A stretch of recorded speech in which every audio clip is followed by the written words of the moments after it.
We are excited to have some special guests from the Apache YuniKorn community with us to talk about Apache YuniKorn. Apache YuniKorn is being used by folks like Lyft, Apple, Alibaba, Pinterest, Datadog. So quite a lot of people are using this already. So I'm really excited to have them dig in and tell us all about it. And I will turn it over to you, Sunil and Wilfred. So good morning, good evening, everyone. It's so nice to see all of you. I'm Sunil Govindan from Cloudera. I lead the Cloudera Data Engineering Spark team and the YuniKorn scheduling team for private cloud. So I'm in this big data space for over a decade, working on many projects. I contribute to Apache YuniKorn in various roles at this point of time. So along with me, I have Wilfred. Wilfred, over to you.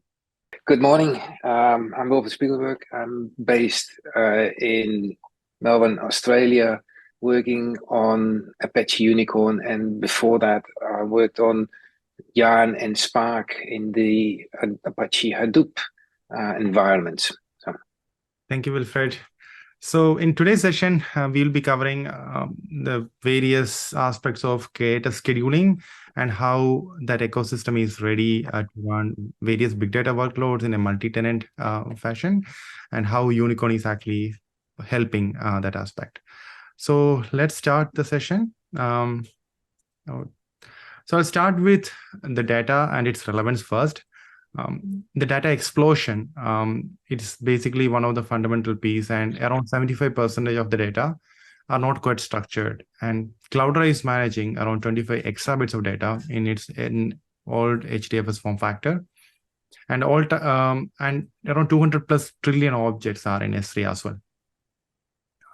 Next point, please. And along with that, it's clear that it's not about the data as well, right? Everyone needs access to the data as well. So we are seeing about 50x increase in the consumer end, and all types of application, be it AI or non-AI, they all need access to this data. But is storing and managing data is enough? I'll say no. The reason is that you need to get the best value proposition out of the data. Otherwise, it is meaningless. So for that, in the past decade, there were a lot of powerful big data engines that were helping. And in this talk, we are going to talk a bit about some of those engines and then more about platform. In the next slide, I would like to take you guys through a detailed use case that we are seeing in the normal data ecosystem. So from the point of view of a data scientist or a data engineer, so they will be building pipelines, and the data will be sourced from various destinations, and it will be able to process this data as well, and finally to give to some kind of a machine learning model. But what matters is the first piece, like you will be connecting to various data sources, and the scale of that will be enormous. And then you will be applying some kind of a delta and some updates onto the data that actually you got it. And you'll be naturally doing a lot of ACID transactions, updates and deletes and etc. And finally, you may need to take some kind of backups as well, right? So auditing and snapshots are very crucial at this point of time. And then some periodic historical analysis.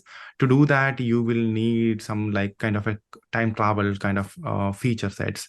And finally, on this data set, you will do some predictive analysis using your machine language models and etc. So this is a classical use cases that we often see from many of our customers in various phases. And these kind of use cases were running on the big data platform on-prem, majorly powered by Hadoop Yarn, and it's a set of other projects along with that.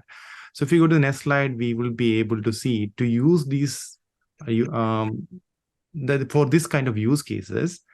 These are the engines that were helping us. So I'm just picking up very few engines, starting with Iceberg, which will be helping us to do the time travel and the queries. And underneath for the ingestion, we were using NiFi, and Flink for some data processing. For the classical SQL data warehouse operation, we were using Impala. And of course, Spark was majorly for all the data processing, that the transformations and the compaction that you want to do. So these were some of the engines that were helping us to achieve these use cases. And there are many more engines, and the customers will use different types of engines as they go along. Now, if these are the engines that are in play, right, I think let's look at the past decade and how it actually evolved. It started off with a MapReduce, and eventually on top of that, many engines came along. And the churn of these engines are so big, they're happening in every other year. And we are actually in a phase where we are seeing LLM, right? I think LLM also requires a lot of data processing as well. So these engines are there, and some of these engines definitely died off, but majority of the engines are still alive, and they are actually very crucial for processing data. From that first slide that I mentioned, that it is still crucial. So the key takeaway, I think what I want to bring it is that data is constant here. Engines changes, platform changes, but the data is constant. And usually the new engine, whenever it comes, the platform has to be flexible enough to make sure that they can actually adopt it, right? So it was Yarn or Mesos kind of ecosystem in the past decade. It moved to Kubernetes towards the end of the last decade and 2016, 2017 onwards. And Kubernetes is one of the powerful form factor at this point of time, which helps to make sure that all these different types of mixed workloads can run in a very efficient manner, and the maintenance of or the data ops, DevOps will become much more easier in the cloud native ecosystem. And the challenges or the actions for us is making sure that we embrace this change of new engines or the changing dynamics of the platform. But at the same time, keeping them open is extremely crucial. If you go and actually put anything back to any specific vendor, it's very difficult to operate after that. So a key takeaway is that quotas is very crucial, and it is playing a very strong advocate in terms of running these engines in a powerful manner. And with Kubernetes, what we are seeing, these are some of the critical advantages. One is like we are able to move from a server architecture to microservice architecture, which makes the maintainability of the services and the engines much easier. And it becomes much more modular because earlier it was a monolith, and now we are able to cut it into pieces. And disaggregated storage and compute. That is one of the key pieces that we felt that is the right approach to move towards for a classic hybrid topology, because in the past, in the old form factor, we were relying on co-located storage and compute, and the access to the data was always costly in time because the IOPS was very heavy, or network was very costly back in the last decade, right? So we usually send the compute to those storage and do the computation there and process the data, then do the aggregation towards the end. We no longer need to do that because the IOPS is far better with SSDs, and network pipes are way more wider. So that is one of the advantages that we are seeing. And more than that, we are seeing a good TOC, or what I call it as the cost benefits, because you can scale these clusters independently.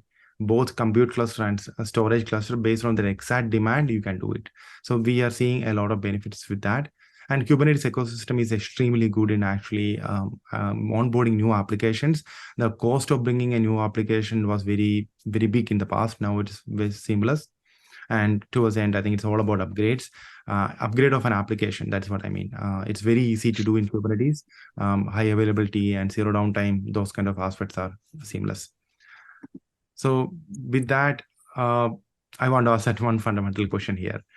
Are the data engines ready to adapt the Kubernetes ecosystem and the cloud native architecture? So this is a fundamental piece, because we are seeing definitely a lot of benefits by moving to Kubernetes in the past, right? Like the way we are able to now move to a microservice architecture seamlessly. We can now make sure that the dependencies can be easily managed. You can run different versions of the application, which was not quite possible because you may have a Python 3 dependency, Python 2 dependency on some application. And in one of the node, when you run everything together, it was very difficult. You have the Python runtimes and etc., but it was not quite easy to manage other dependencies, like say, for example, protobuf 2.5, protobuf 2.8 or 3, etc. So it is becoming much easier to manage them without any doubt. And we are able to manage the applications in a seamless way with Kubernetes. But at the same time, are there any kind of new challenges that we are seeing? So that is one of the concerns that we were having, or one of the, we learned these challenges over time. It took a good amount of time for us to actually unblock some of these and solve it in a way that it has to be solved. Most of the changes that we have done, it is actually available in the open source community, and some of the projects that we started were basically to make sure that these gaps that we identified in the Kubernetes is actually dealt with. So I'll start with few of them. If you go to the next slide, we wanted to talk about some of the critical challenges that we saw. The first one was, do we have the flexibility to manage the resources in a hierarchical queues? The reason is many different organizations, they have a larger cluster and they actually have different departments, and different departments will run different type of use cases. And they want to make sure that the resources that are available to each of these queues are properly managed to run maybe a Spark job, or maybe a Hive job, or maybe a Fling or a Spark. So if there are multiple users, they will make sure that the users can share the cluster resources available for that specific use case. The question is like, is it possible to do the same thing in Kubernetes, right? And second one, I think I already kind of mentioned about the multi-tenancy aspects of it. How can 10 different or 100 different Spark users can run different type of data engineering pipeline without conflicting with others, and making sure that they get the dedicated quota at any point of time? The easy answer, what we already saw or what we already heard from different customers or users, is that yes, it is cloud, just do auto scaling. But at the end of the day, it comes with a cost, right? The dollar is always attached to that. So it is not always possible to put a controller on different use cases and manage them independently. The cost of managing and maintaining such a dynamic toggling or the capacity cap was not always easy. So that also was actually one of the challenges that we saw. And third one is all about the SLA part. Since it was running with a co-located compute and storage, it was easy to get the maximum performance out. So once we disaggregated the storage and compute, that means I can access some data from S3 or a BFS, or I can access the data from an on-prem object store like Apache Ozone that actually we open sourced a while back, and keep the compute somewhere else. So when we move to this architecture, is it possible to get back the same type of SLA or the performance? And similarly, how much I can scale up. It's not about actually running a 10,000 node cluster or a 5,000 node cluster. What it matters is when I'm running a huge data processing job by the end of the quarter to do some kind of a quarterly business report, I need to go through the entire data set. And that point of time, maybe the data jobs like Spark or Fling jobs will bring up maybe 50,000 containers, and that is nothing but 50,000 ports. So how do I able to scale and make sure that each of those pods will do its own assigned task, and then shut it down and pull back the data, and then give a successful output back to the job submitter, right? Maybe after 9 hours or 12 hours, if the job is failing and coming back because I cannot actually run hundreds of containers, then it's a problem. So these kind of scale issues were also a concern. And finally, the cost-effective factor that I mentioned, is it possible to manage in a under the same dollar amount that they were spending in the past? So with these challenges, we felt that like most of these are converging to the scheduling area. And we felt that that's an area which needs a lot of effort and emphasis to make sure that it can perform the way that it was performing in the previous ecosystem, that is Yarn or Mesos, and still run the same engines and get the best out of the Kubernetes while it is giving us new other opportunities. So if you could go to the next slide, I'll just hit on the core part. These are some of the scheduling challenges that we were seeing in Kubernetes. And the quotas, they were quite add-on. They are not part of the scheduler. So we were not able to quite set the quota, just like the way I mentioned earlier. We want to set quotas for each queues, and that was not quite possible. And the enforcements were at the resource creation. That means if you are not able to find enough quota for your job will fail.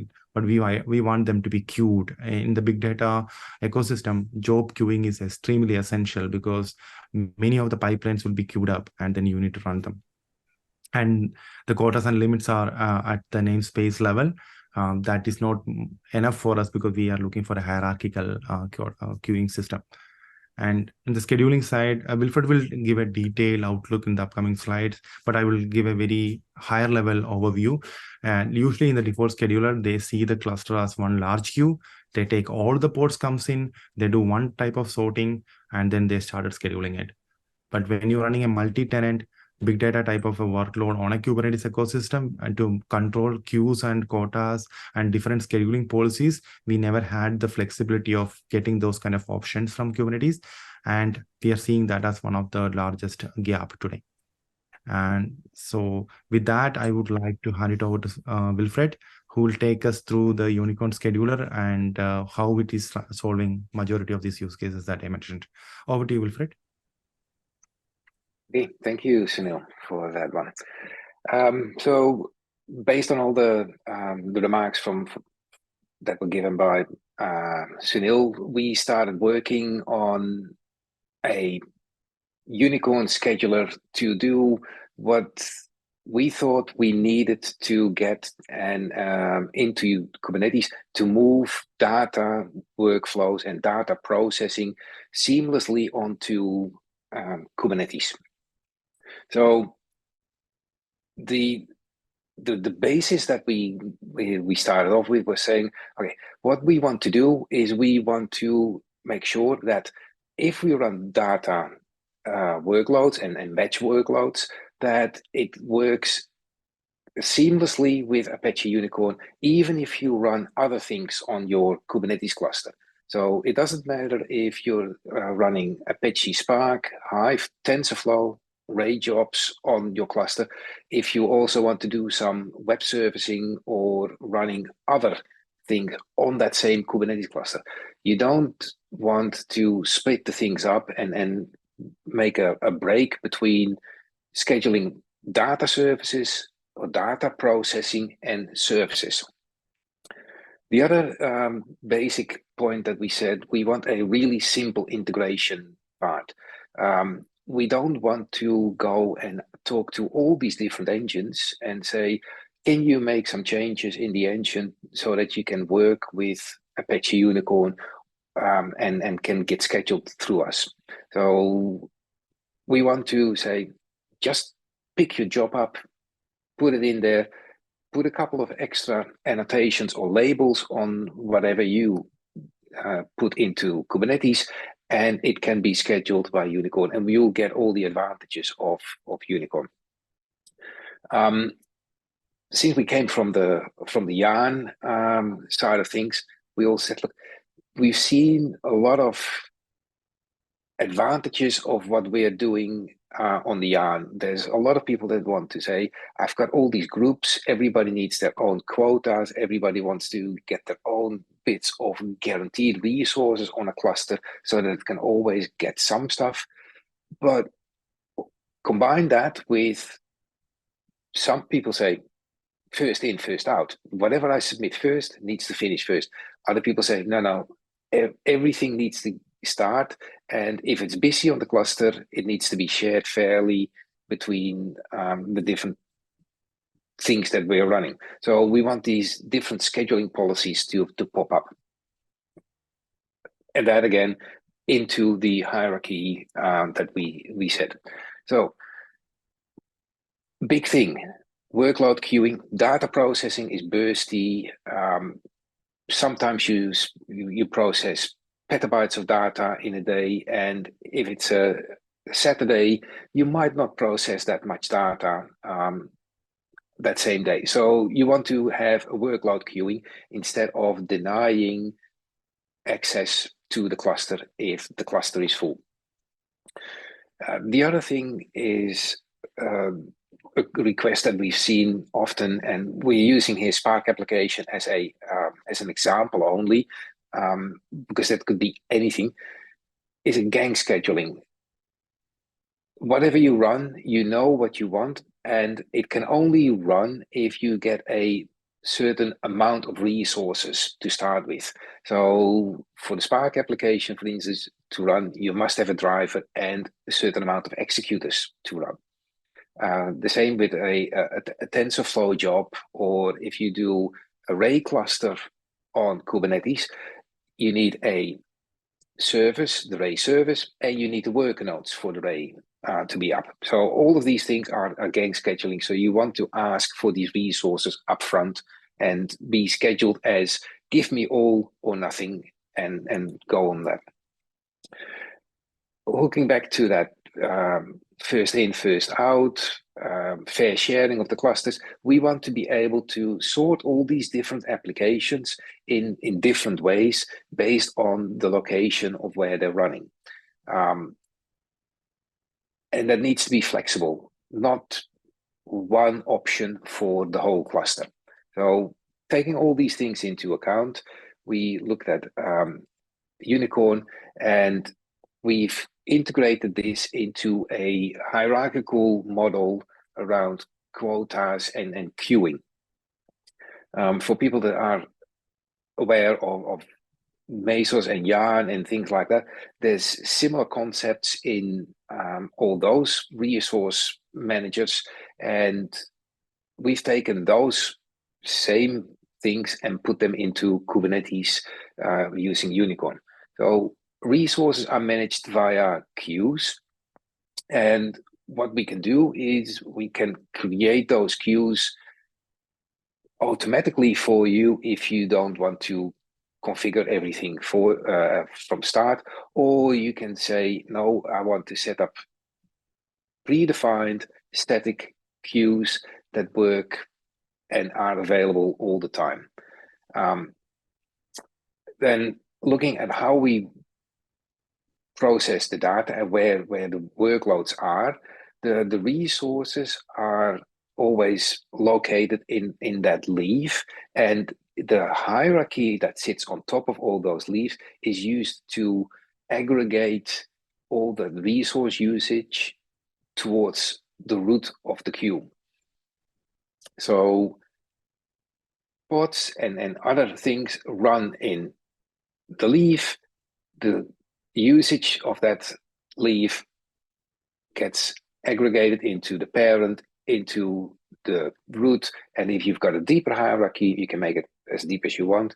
It works its way through all these levels in the hierarchy and move through that.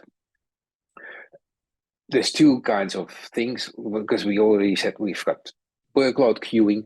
So requests are pending, the allocations that are really assigned to the node, and we keep track of both of these things, and we use them during the scheduling cycle to make sure that we either do it share fairly, do first in, first out, or give everybody what they want on the system. Limiting what's running is also part of that same hierarchical structure. So a quota that I set up, it is defined on whatever level you want within that hierarchy. So I can set a quota at the leaf, I can set a quota on a parent, or I can combine quotas being set on both the leaf and the parent. And that can be done not just purely at the queue level, but we can even split it out as far as saying, we've got one user that runs information in one leaf, and that user is limited in that leaf to a certain amount of quota. Or that same user can be defined at the parent and say, no, everything that it runs there is limited. So again, from a multi-tenancy perspective and from a multi-user perspective, we can allow you to run all these things and make sure that everybody is sticking within its quotas and within its setup. Everything completely enforced throughout that whole hierarchy. So let's see how that would work in a simple setup that I've got. I've got two groups within my company, within a single company, development and production. I've got two teams under development and a team in sales. My first team runs a couple of pods, and under development, a couple of salespeople are working and doing some data processing. So we're running all that stuff. the usage of all these teams gets aggregated into the parents, and overall I use a certain amount of resources at the root of that queue. And that root could be the company, and above that we could have multiple other layers again to get you your multi-tenancy setups and your multi-tenant clusters created. So I'm going to set some resource limits on different points. The root we don't limit because that's the size of the cluster, so that's automatically done for you. But the development team is never allowed to use more than 60 gigabyte and 4 CPUs.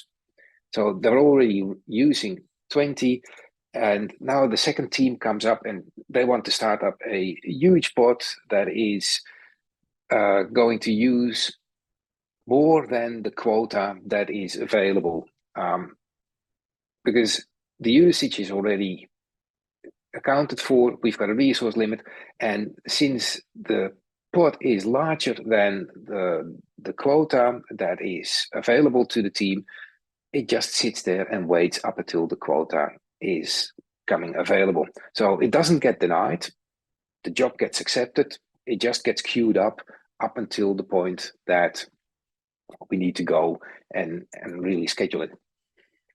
So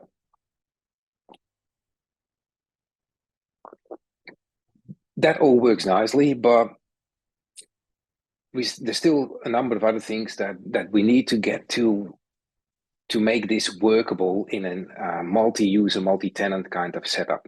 So on a Kubernetes level, we have preemptions, we have priorities. And preemption and priority is used by the scheduler to make sure that things run when they should be running. And that's the only thing that you've got.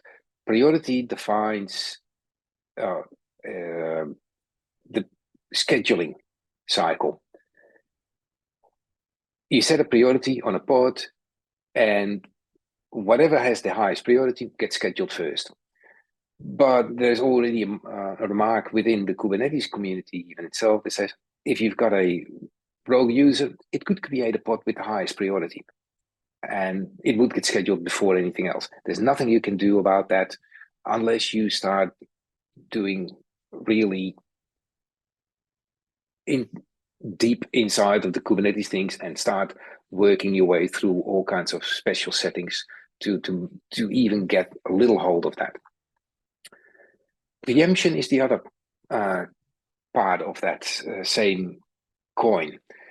Priorities are used to schedule things, but it's also used in preempting and making, which is used to make room for high priority other things.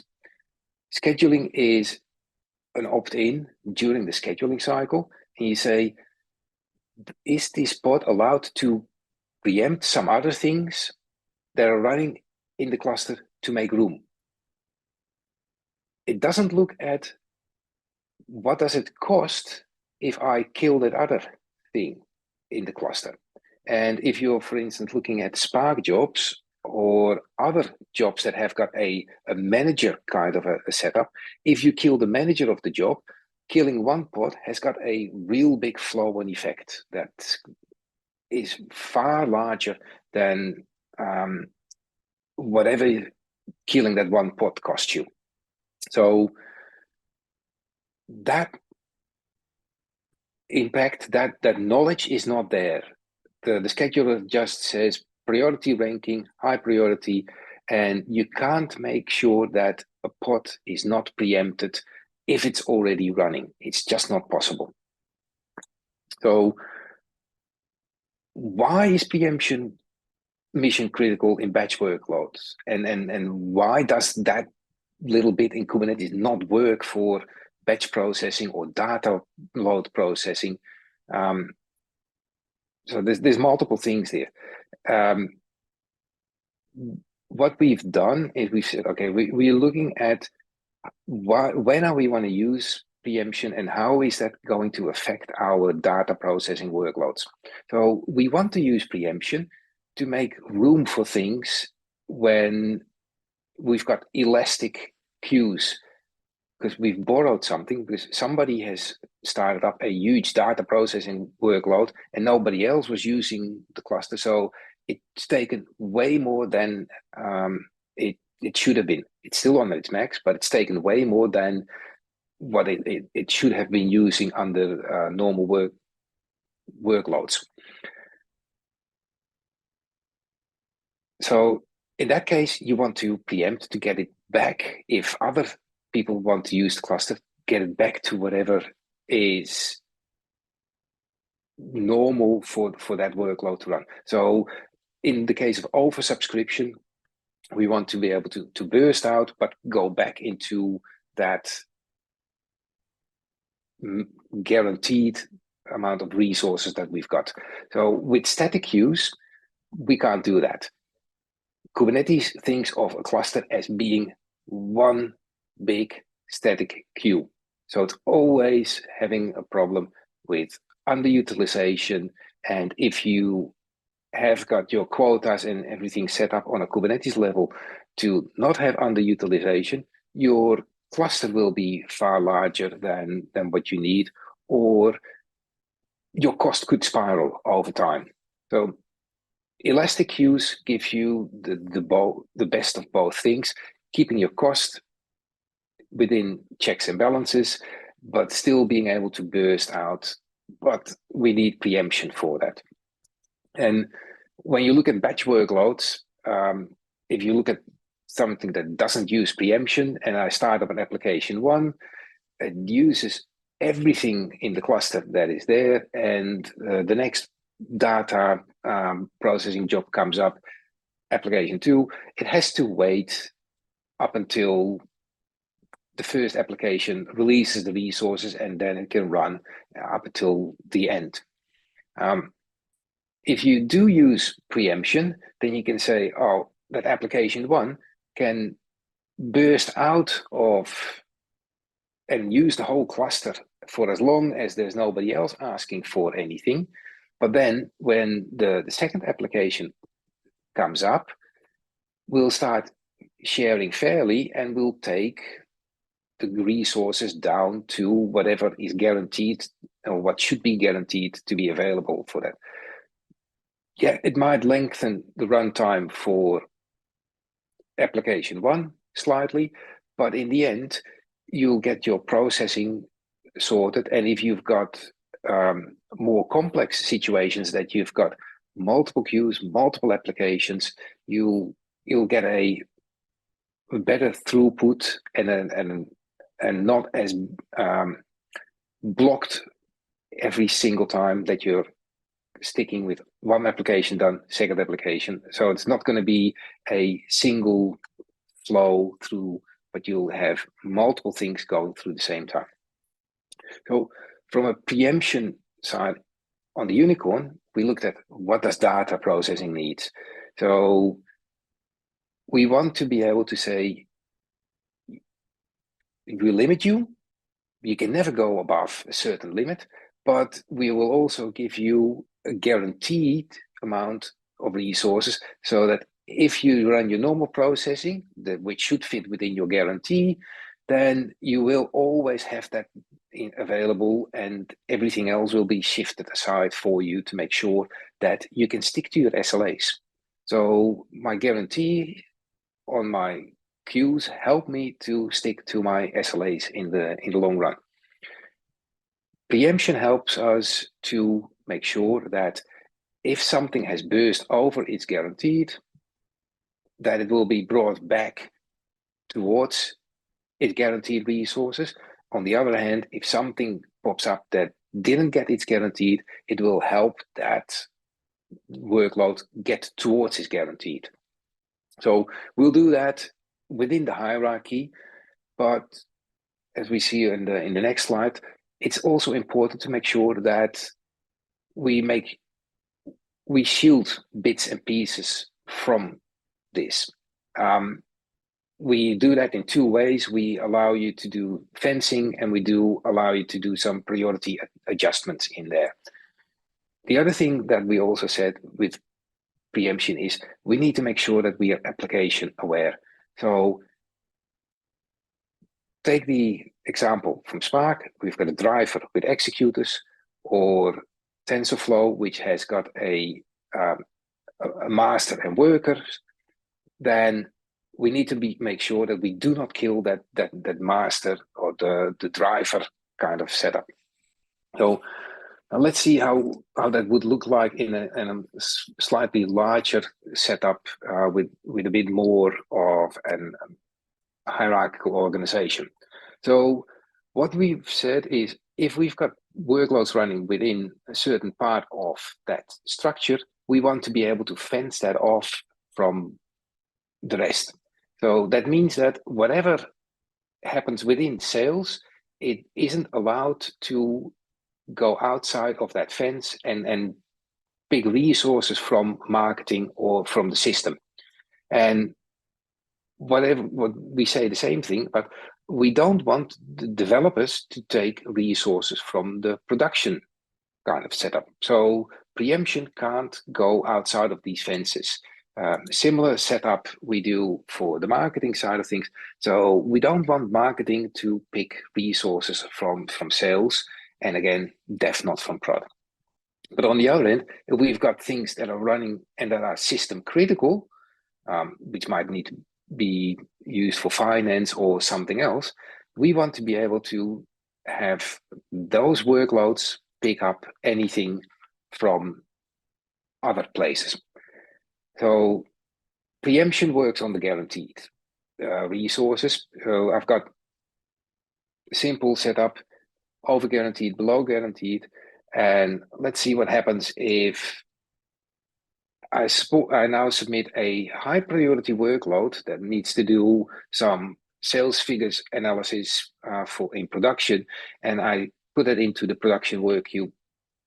And then we say, oh, because that queue is under its guaranteed, it will get some resources out of the dev group because they are using more than what they should be doing, and we preempt whatever was a lower priority, and we give it to that production job to make sure that it runs on time. So, and because this is fenced within sales, I can't go and pick up workloads from the marketing side of things. Even though that queue is using more than it's guaranteed, I can't go and pick those resources from that side. So that's done. And now the developers on the marketing side support a high priority workload because they said, oh, we need to do this for our new release. We don't have our guaranteed workload.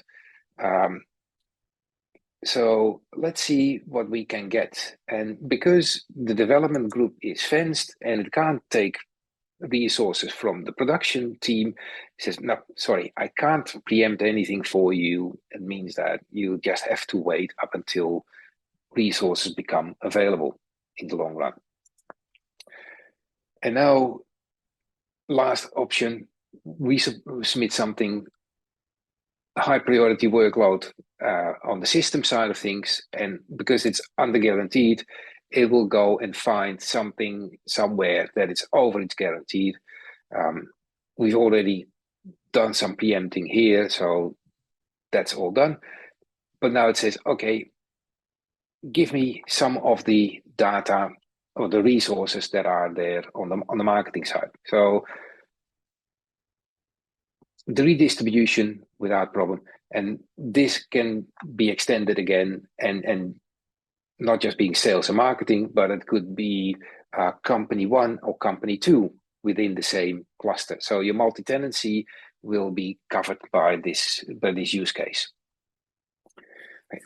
So what we'll show in a little bit of a live demo, and I think I'm got like 2 minutes or so for that, and that should be enough. We've got YuniKorn running in a kind cluster. We've got simple 3 nodes, hierarchical queues, and what we'll see is we'll see some quotas and preemption working in that setup.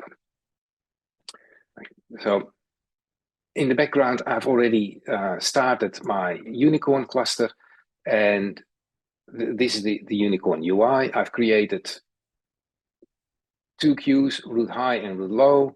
I currently don't have any usage in the queues. It's completely empty, the cluster. I've got no applications running, and I've got the 3 nodes as defined before that.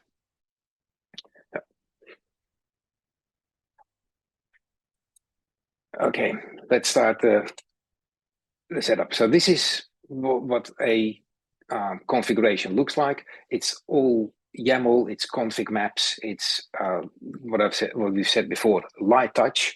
We don't need operators, we don't need CRDs, we don't need anything like that. It's all a config map with simple configurations in there. So queue config with the specific properties for priorities and preemption created. We've created some priority classes, and again, we do the light touch. We use the standard priority classes from Kubernetes. We put an annotation on there. So instead of having to create our own Kubernetes objects, we leverage the existing Kubernetes objects to do all this. And what we're going to submit is a really simple job that will start up 10 containers. They'll all each use their resources, and we'll distribute them over the 2 different queues. We even specify some user information, which we could use later on to show and look at quotas per user.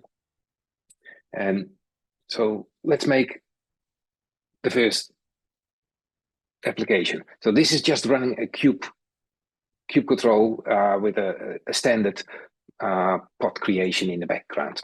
As you can see in here, we'll refresh the UI. We've now got 1 application in running. We've got 8 pods running, because what was happening is we've got the queues set up, and we had a quota set up, a maximum quota on the queue of 8 CPUs, and we're using 7.2 CPUs. So we can't start up more pods, because the rest of the pods that are available and pending on this application are all using 900 milli CPUs. So they can't be started. So these are allocated, and we've got resources pending. We've got 2 pods sitting there and pending, because we submitted 10 pods, but only 8 have been allocated. If I now submit a second application with a high priority pods, I will see that I've got some usage now in the root high, because there was still a little bit of space left in the quota, but currently I'm getting stuck at these two pods that are running, but I haven't reached my guaranteed quota yet. That's 6,000, 6 CPUs, and I'm only using 1.8 CPUs. So the rest is still waiting there. Over time, we should be seeing this change, because we say, okay, let's not preempt everything immediately from the scratch. Let's wait a little bit and see what happens if we get resources that become available. If it takes too long, we'll start preempting. By default, that's about 30 seconds. So I think I've talked for more than enough of 30 seconds. And what we've now what you now see is that we're running way more than the 2 pods. So we're running more pods. We're running 6, which gives us 5.5 CPUs, which is pretty close to what the guaranteed was that we've had before. And what you also see is the low queue has gone down and the high queue has come up. So we're now approximately to where we should be with our guaranteed, but we haven't gone over it. how high did we go up? We went up as high as we could. On the low queue side, we have gone down from using more than 7 CPUs to only 3 point something CPUs. We stuck there because we wouldn't want to go further than that. If I just submit another 10 pods in that same low priority queue, I will see that I need to refresh. Better. I will see that my pending resources have gone up, although there's way more pending than what my maximum resources would allow. I still accept all the pods, everything gets into the system, and whenever the time comes that there's enough resource available, we'll get through and things will start. And so I think that's it from our side. So if you want to get in contact with us, we're part of the Apache Foundation. Talk to us, visit us on the website. We've got an email channel and we've got a YuniKorn Slack. All this information is also available on unicorn.apache.org. Reach out to us. We're open. We welcome everybody. We try to be responsive. The whole community tries to be responsive within like hours of asking questions and things like that. Thank you. Yeah, thank you both. That was fantastic. Thank you all for joining. We really appreciate it. Thanks again to Sunil and Wilfred for joining. We really appreciate the information about Apache YuniKorn. Hope to see you all again. Thank you. All right. Thank you. Care. Bye.